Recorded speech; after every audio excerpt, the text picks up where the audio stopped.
warahmatullahi wabarakatuh. Om Swastiastu, Namo Buddhaya, salam kebajikan.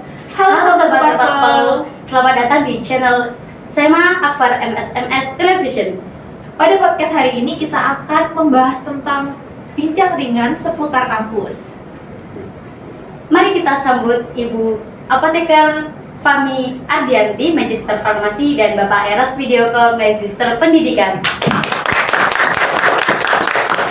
Nah, sebelum kita mulai topik terlebih dahulu, ada kata pepatah, tak kenal maka tak sayang. Nah, langsung saja kita perkenalan terlebih dahulu nih dari Bapak Ibu dosen Akademi Farmasi Mitra Sehat Mandiri Sidoarjo. Mulai dari siapa? Bu Fami atau saya? Boleh. Ya, perkenalkan, nama saya Eros Widioko dan kebetulan saya diamanahi sebagai Wakil Direktur 3 Bidang Kemahasiswaan. Kalau saya Fahmi Ardianti, saat ini menjabat sebagai Kepala Laboratorium Akademi Farmasi Mitra Sehat Mandiri Sidoarjo. Oke, langsung saja nih ke topik pertama ya Bapak Ibu. Boleh cerita tentang sejarah kampus Akademi Farmasi Mitra Sehat Mandiri Sidoarjo? Silakan Bapak Ibu dosen. Mungkin kita ke Bu Fahmi dulu nih tentang sejarah-sejarahnya, karena beliau yang lebih pertama bergabung di Akademi Farmasi Mitra Sehat Mandiri Sidoarjo tentunya. Saya memang yang pertama bergabung, namun untuk sejarah lengkapnya, kalau detailnya sih enggak seberapa ini ya. Jadi yang saya tahu waktu itu saya direkrut oleh pihak yayasan ya. Tahun berapa dulu? Tahun 2009. Udah lama banget nih. Direkrut oleh yayasan, kemudian langsung diberi amanah untuk menjadi kepala laboratorium. Nah, waktu itu langsung di bulan September itu adalah angkatan pertama. Jadi tahun ajaran baru di angkatan pertama itu dimulai bulan September itu. Nah, itu yang 2009 Bu ya? Iya, September 2009. Nah, untuk yang sebelumnya itu proses perizinannya bagaimana itu saya kurang tahu. Yang pasti ya yayasan ada tim yang mengurus itu. Berarti udah dari lama banget, 2009 loh Kak. Ya, angkatan pertama waktu itu. Saya ini lulus kuliah S1 belum lulus Bu. Oh, belum lulus. Iya, masih kuliah 2009 ya, jadi masih anak kecil-kecil. Iya. Saya lebih kecil lagi Pak, masih 2009 saya kelas 1 ya, kelas 1 Masih MTS. Masih sekolah taman mana-mana. Ke topik yang kedua nih Bapak Ibu. Selanjutnya boleh diceritakan nggak nih awal bergabung di Akademi Farmasi Mitra Sehat Mandiri Sidoarjo? Kan tadi Bu Fahmi dari awal berdirinya ya. Mungkin dari Pak Heras bagaimana tadi awal masuk ke Akademi Farmasi Mitra Sehat Mandiri Sidoarjo? Jadi sebelum saya ceritakan pas ketika saya masuk di sini, mungkin waktu itu karena di sini ini kan selain Akfar itu kan ada SMK ya, SMK Mitra Sehat Mandiri Sidoarjo. Tahun 2012 waktu itu, tahun 2012 kalau SMK itu kan berdiri tahun 2011 ya. Setelahnya itu adiknya D3 Farmasi Mitra Sehat. 2012 itu saya baru lulus kuliah S1 di Malang, di Universitas Islam Negeri Malang. Terus tahun 2012 terus belum wisuda waktu itu saya bergabung di Yayasan Mitra Sehat Mandiri Sidoarjo ya. Jadi bergabung di yayasan dulu, baru nanti dimasukkan entah itu di SMK atau D3 lah, karena waktu itu tahun 2012 saya langsung nyambi untuk studi lanjut S2 di negeri Surabaya.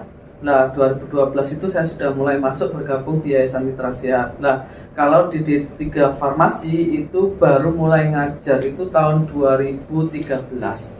Tahun 2013 ya salah satunya angkatannya Mbak Wendy ya, yang sekarang itu di BAUK ya, Biro Administrasi Umum dan Keuangan.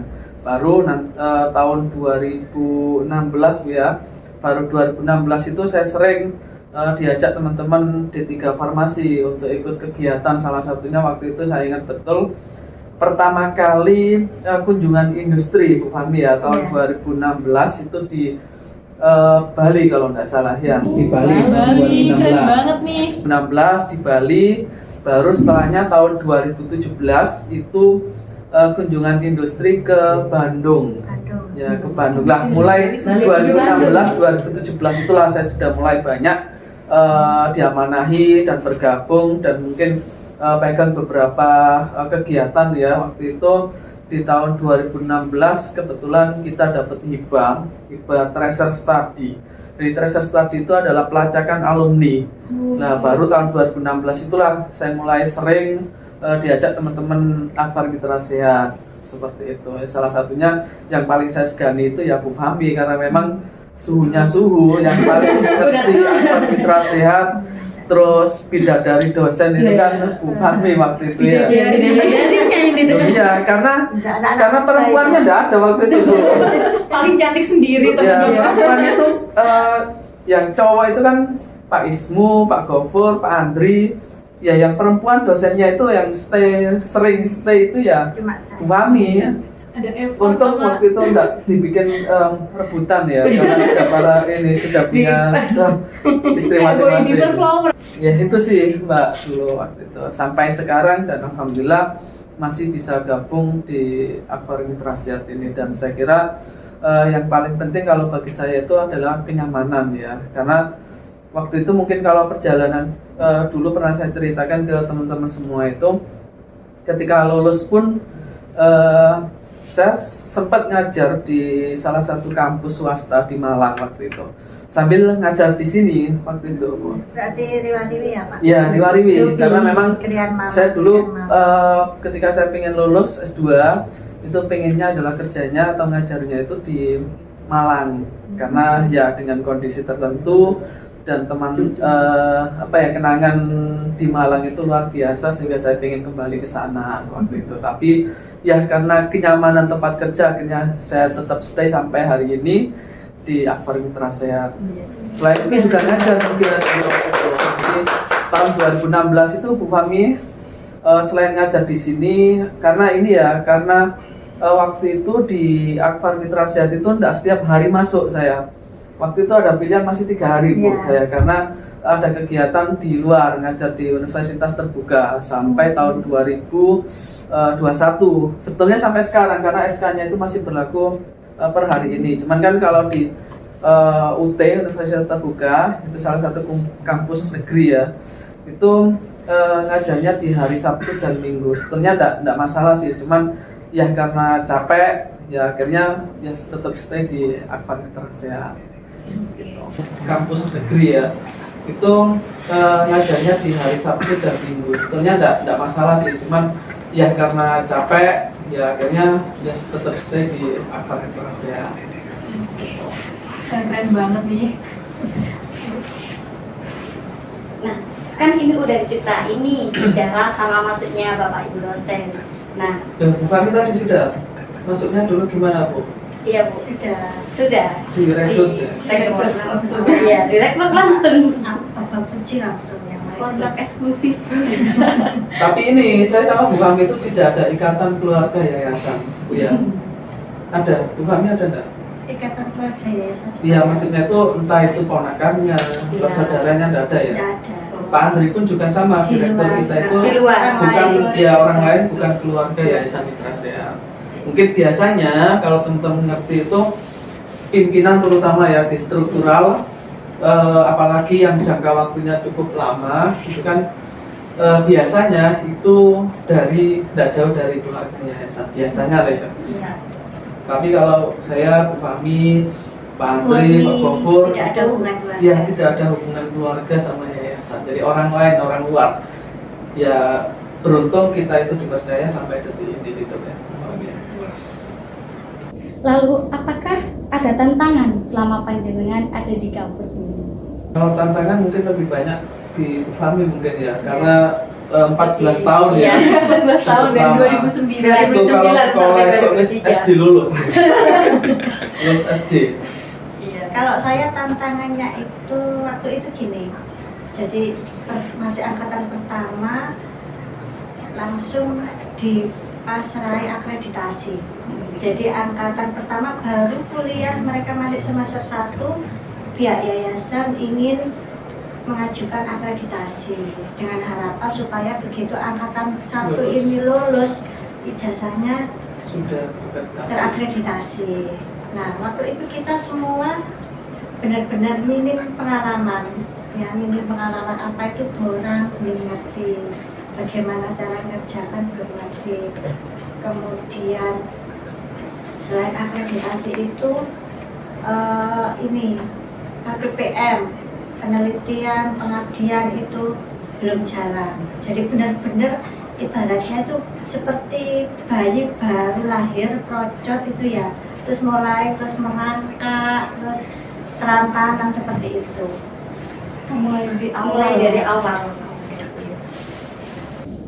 Oh iya, tadi kan udah diceritain kan Bu Fahmi dari awal. Nah itu kalau boleh tahu nih Bu, angkatan pertama Akademi Farmasi Mitra Sehat Mandiri itu siswanya berapa? Mahasiswanya berapa? Ada berapa mahasiswa yang bergabung? Angkatan pertama kalau tidak salah 70. Yang kelas A itu 10. Kelas A. yang kelas A Kelas A itu reguler ya. Yang reguler, betul. Yang kelas B itu 60.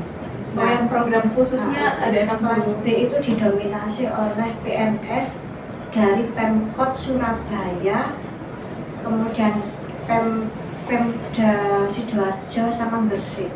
Itu. Keren banget. Jauh. Iya. Jadi saya kira Bu ya, pertama kali menerima mahasiswa baru dengan jumlah sekian itu luar biasa.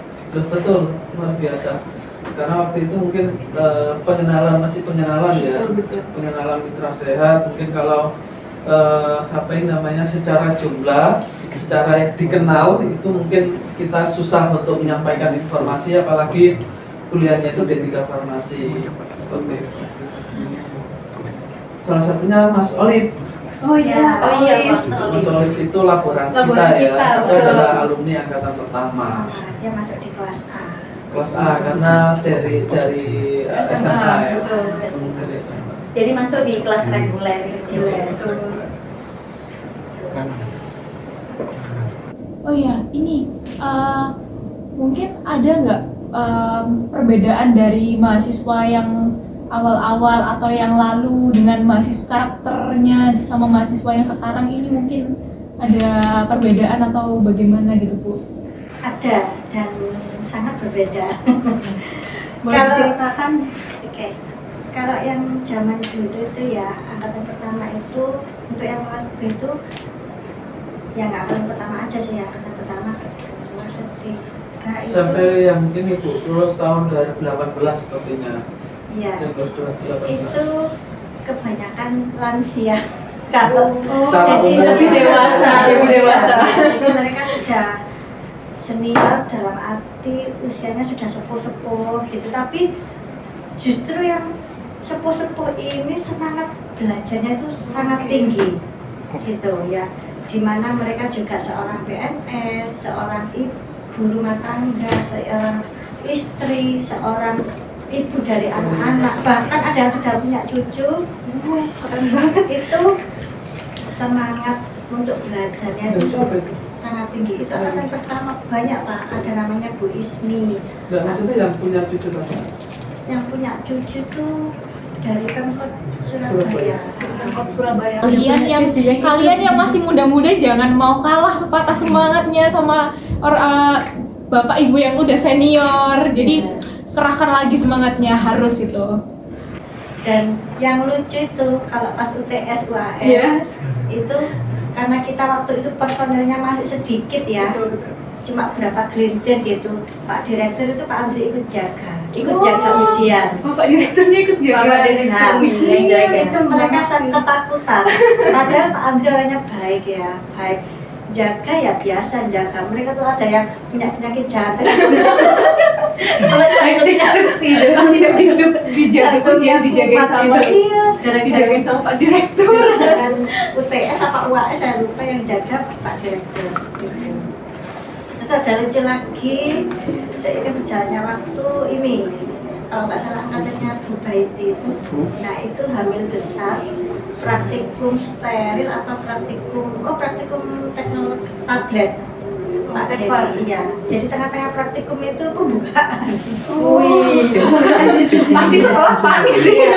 Langsung sama teman-teman itu dibawa ke rumah sakit terdekat sini.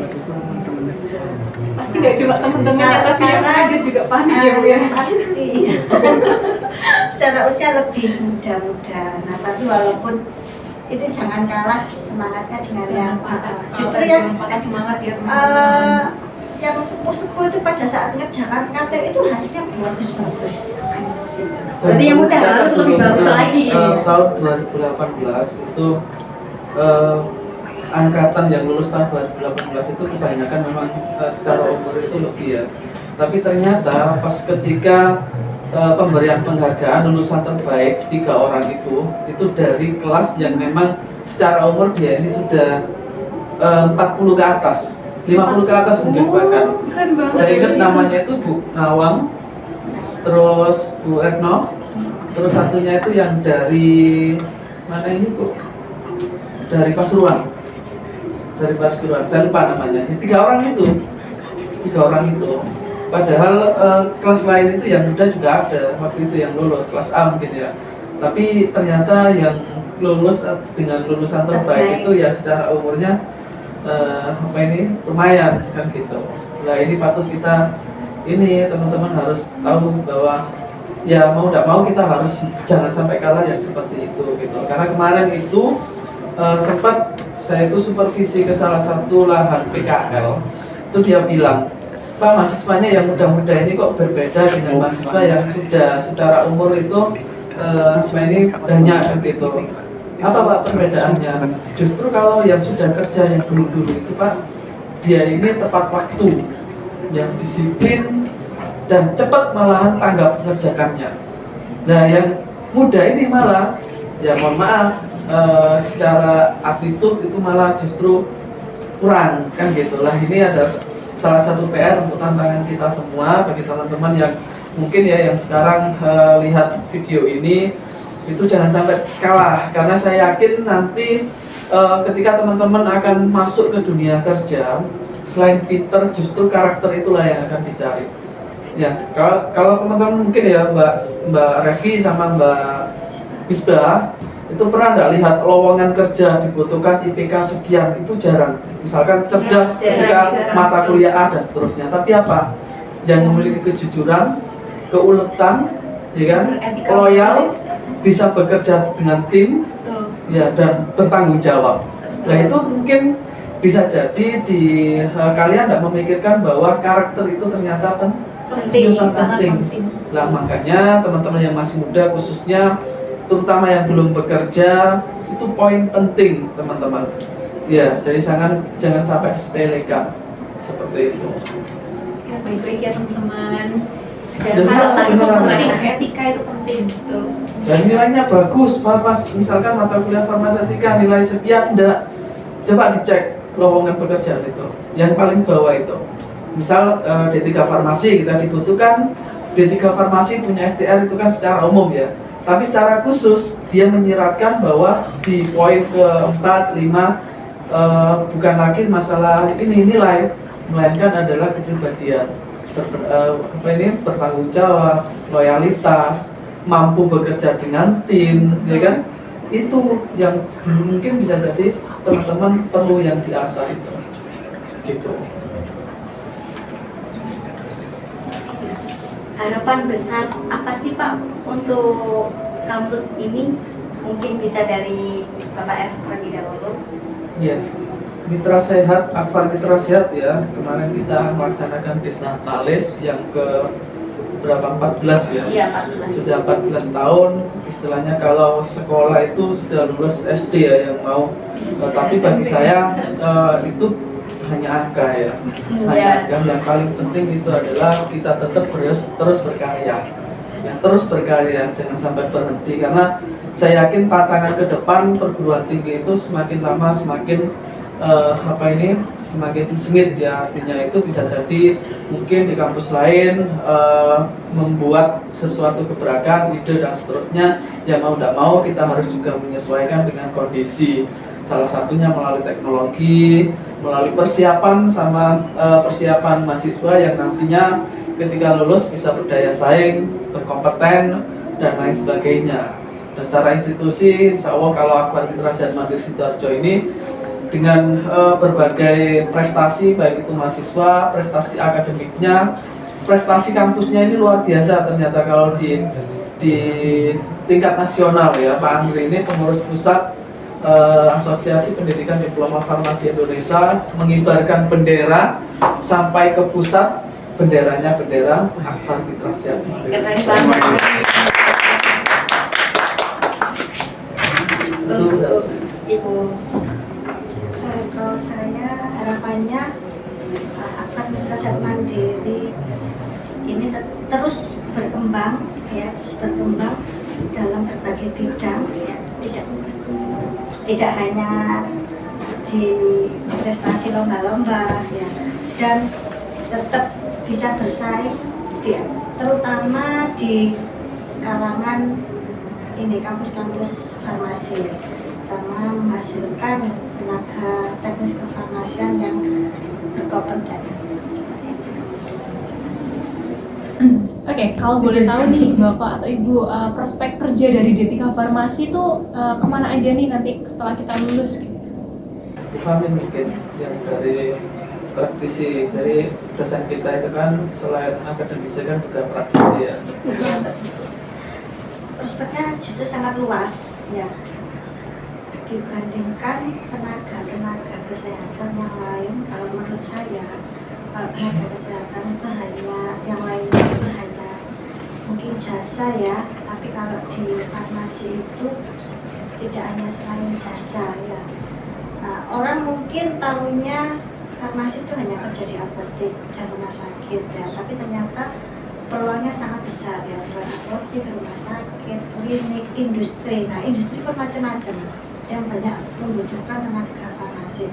Selain industri obat, industri jamu itu ada ikot, ada iot, ada industri kosmetik, makanan, minuman pun membutuhkan tenaga farmasi, tenaga teknis kefarmasian. Kemudian klinik-klinik kecantikan ya, bahkan entrepreneur pun bisa. Jadi pengusaha bisa jadi Bisa. Farmasi jadi apa aja bisa. Bisa. Kemudian salah satu contoh aja, misalkan di salah satu rumah sakit ya, kalau yang di farmasi itu apa aja bisa jadi uang. Contohnya di instalasi farmasi itu ada obat, sampahnya itu bisa jadi uang. Kardus-kardusnya obat apa itu bisa Dijual kardusnya. Iya, sampahnya bisa jadi uang seperti itu. Jadi kerjasama sama ini pemulung kan? Iya. Ya, tidak hanya itu alkes ya, Alat alat kesehatan. kesehatan ya, dan medis itu semua ruang lingkupnya farmasi. Jadi ayo join D3 Farmasi, bisa jadi apa aja, apotek bisa, kerja di rumah sakit bisa, industri yang apapun industrinya bisa, mulai dari industri kosmetik, apalagi kita ciwi-ciwi milenial nih Kak. Ya, sebagai gambaran gini Mbak, ini kan masih mahasiswa ya, kita itu punya 4 grup alumni ya, Mas Ilham juga masuk ya, 4 grup alumni itu alumni dari tahun 2009 sampai tahun kemarin 2000 berapa ya, 12 ya. Nah, Mas Ilham masuk di grup berapa? Grup 1, 2, 3, 4 3 ya, pokoknya ada 4 grup, masing-masing grup itu isinya 250 lebih, ada yang sampai 300 ya. Di situ itu isinya semua loker ya, semua loker. Sebagai gambaran kecil, kemarin Bu Fahmi itu dihubungi salah satu rumah sakit, yang rumah sakit elit, National Hospital ya, dia butuh cowok 4 ya, dari 4 itu kita hanya bisa menyediakan 2, padahal itu dia pengen dari lulusan Mitra Sehat Mandiri Sidoarjo, karena ini ketikanya ke sana itu kalau di prosentase itu, karena mungkin waktu itu saya kesana langsung, tanya-tanya langsung, itu hampir 80% itu alumninya kita yang dipakai ya, karena yang kerja di sana attitude-nya baik dan seterusnya, sehingga beliaunya kepala instalasi farmasi rumah sakitnya itu minta lulusan kita, minta 4. Sampai detik ini kita hanya bisa menyediakan 2 karena ya anak-anak sudah kerja semua ya. Kemarin sudah dipanggil 2 anak itu Bu ya. Yang mudah-mudahan nanti kita bisa menyediakan karena semua itu saya WA, saya japri teman-teman terutama yang alumni anak SEMA itu. Nek Mas Ilham enggak saya japri. Kalau saya ditinggal itu saya kasihan nanti. Nah, temennya Mas Ilham dulu itu saya japri, Mas mau enggak kerja di sini? Agas itu Mas. Itu saya japri. Wahyu saya japri. Alumni saya Mas semua itu. Pak saya sudah kerja di sini, sudah nyaman. Saya tidak enak kalau keluar karena saya di sini sudah dipercaya dan lain sebagainya. Ya sehingga kita dengan berat hati mengatakan Pak ini kita baru dapat 2. Ya sebetulnya ini rumah sakitnya secara reputasi bagus, salary juga tinggi. Cuman lagi-lagi tadi yang saya sampaikan karena kenyamanan ya, karena sudah nyaman dengan tempat kerjanya, ya dia pengen stay di situ dulu. Nggak tahu sampai kapan gitu. Semua isinya loker semua, dibutuhkan bla bla bla dan seterusnya, dibutuhkan dan seterusnya. Itu banyak sekali, hampir setiap hari itu 1, 2, 3 itu pasti ada loker itu. Sampai beberapa rumah sakit wilayah kita itu istilahnya itu mohon maaf mungkin agak ini ya, dia sampai mohon Pak mohon dicarikan gitu. Berarti mereka yang nyari banget ya Pak ya, Iya. bukan kita yang mencari gitu. Iya, Jadi mereka betul. sangat membutuhkan tenaga farmasian begitu. Iya. Mungkin beberapa kampus biasanya ada yang namanya job fair ya. Ya betul Job iya. fair. Kita ngundang beberapa stakeholder atau perusahaan terus rekrutmen. Nah kalau di sini ada ya Kimia Farma, K24, Guardian. Cuman ya itu tadi kadang-kala anak-anak ketika sudah beberapa bahkan kalau semester 6 gitu ya. Semester 6 itu kan kalau kuliah hanya tinggal PKL sama KTI ya. Betul. PKL KTI. Ya dia sudah direkrut, terutama teman-teman yang ini dari kelas reguler, artinya dia itu tidak bekerja. Dia direkrut, sudah kerja, terus ketika ada rekrutmen dia sudah dapat kerja dulu malah. Banyak sering beberapa apotek itu, terutama yang saya sebutkan tadi K24, Kimia Farma, itu menghubungi Pak saya enaknya itu rekrutmen itu kalau bulan September Oktober itu gimana? Mohon maaf itu telat. Loh iya, Mereka telat karena anak-anak sudah diterima di tempat kerja lain. Betul Udah itu. kerja duluan. Betul. Makanya kalau mau rekrutmen sebelum bulan itu. Karena apa? Ya anak-anak nanti sudah kerja setelah diambil oleh orang gitu ya. telat Gitu. mulai start mereka. Kalau industri beberapa alumni kita itu kan sudah di sana. Bahkan salah satu alumni kemarin itu dia ini anak SEMA juga. Belum mendapatkan ijazah. Dia ngelamar pakai surat keterangan lulus SKL. Ya, jadi teman-teman kalau setelah yudisium itu kan dapat yang namanya SKL ya, surat keterangan lulus. SKL itu dipakai kerja di industri farmasi dan sampai detik ini dia Berarti masih bisa kerja di langsung sana. pakai SKL aja ya Pak? Pakai SKL.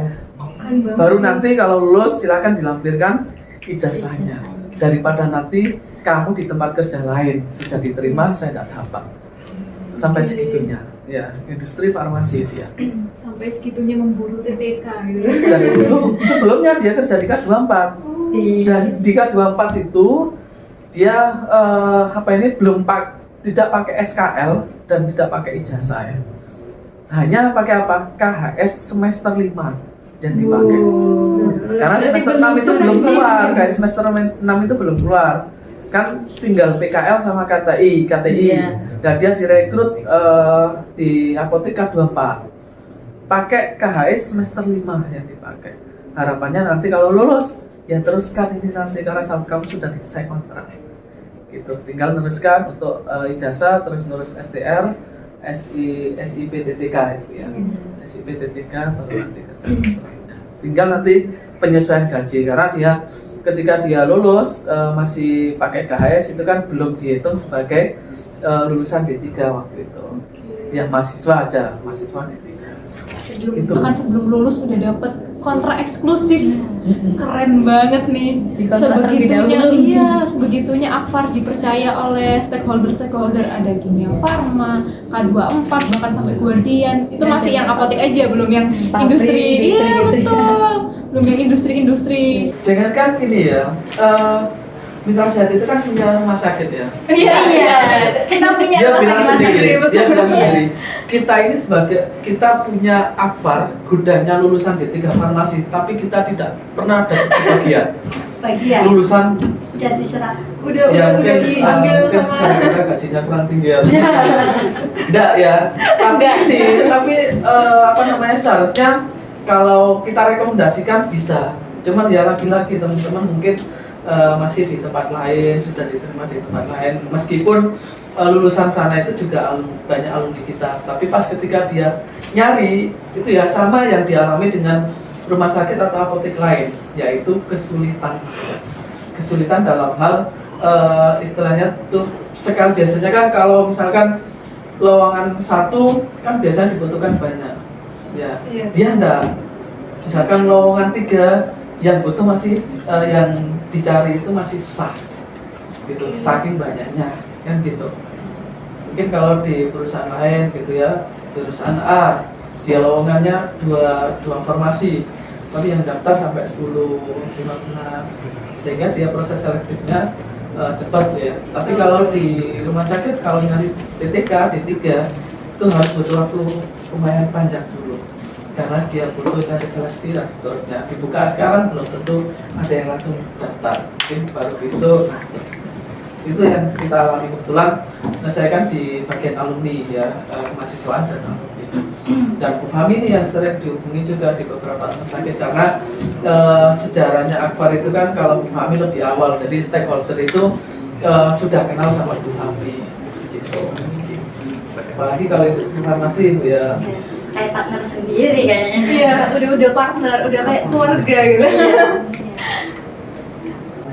Baik, terima kasih Bapak Ibu dosen sudah menyempatkan hadir di podcast kali ini. Kami sebagai host mengucapkan terima kasih banyak sudah menonton video ini, dan bila ada salah kata ataupun salah perbuatan, kami ucapkan mohon maaf sebesar-besarnya.